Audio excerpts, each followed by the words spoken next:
Day 2. What the fuck? I watched the video that I recorded yesterday 3-4 times. I'm just going back to just how horrible I felt after that run. How good it felt. Did the same exact run today. It wasn't nearly as hard. It just amazes me how quickly your inner monologue can sabotage the things that you want to do. Not only emotionally, but physically. I mean, I don't think it was in my head that I was wheezing and panting and feeling like I was going to throw up as much as I did. But today, it's like I knew what was going to happen. My brain said, you're going to do it anyway, so just do it. It's a big lesson to learn about overcoming obstacles, about the fear that we hold inside that keeps us from achieving our goals. I keep thinking about end of life stuff. My grandmother is in a nursing home now. She's facing death. My mom's getting older. I've been in a position where I've had to actually take care of her for the first time, which is kind of scary. It makes me think about, my own mortality. Then I started therapy last week, and on our first meeting, my therapist said, "Oh, you're 45. Well, statistically, you're halfway to dead," which everybody tells me should have been my key to dump her, but I took a lot of, I respected her for that.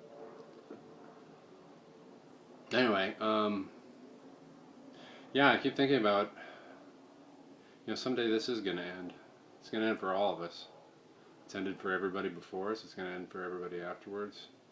Aside from some meteor hitting the earth, or we've blown each other up because we're a bunch of assholes. We know we have a set amount of time.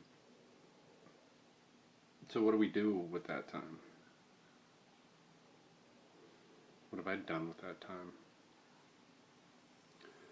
In my 20s, did a lot more. My 30s, less. But life gets in the way. But I think the thing is like at the end of your life, when you're sitting there recounting the things that you've done, things that I've done, what am I going to be able to say that I did? And what am I going to look at that I regret? I feel like I'm a good dad. I feel like finally I'm a good partner. I haven't jumped out of an airplane, but, okay. I haven't done a whole bunch of other things that are kind of trivial, but they're experiences.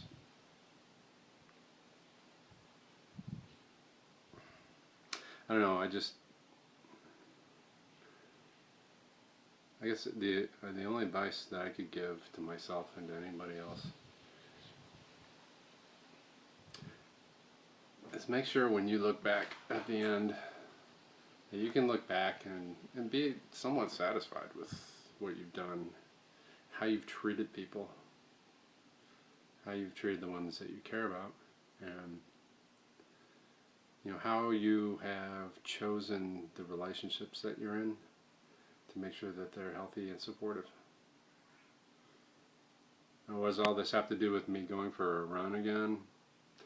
What I found, and this is so weird, my fucking brain has been foggy as hell. I was a smoker for 20 years. I didn't exercise. It is amazing what happens when you force a little blood into your brain. And the reason why, like I said, I exercised off and on, and I've always had these thoughts like, I gotta get these ideas out, but I never acted on them. I never took that step to record it just because, your brain said to do it, but you're like, it's stupid. But I went for a run, I just got back, I sit down on this thing, and I start talking. and the talking gets ideas flowing. The ideas energize me to do other things and to be more active and to not sit on my ass and watch TV. The release of endorphins or whatever the hell it is, and the oxygen to your body and your brain makes you feel better physically and mentally. It's like I feel smarter. I feel smarter. So, day 2, and it is day 2. I recorded the last one yesterday, so I'm not cheating. Keep going, Eric. You're doing good, and you gotta stay motivated.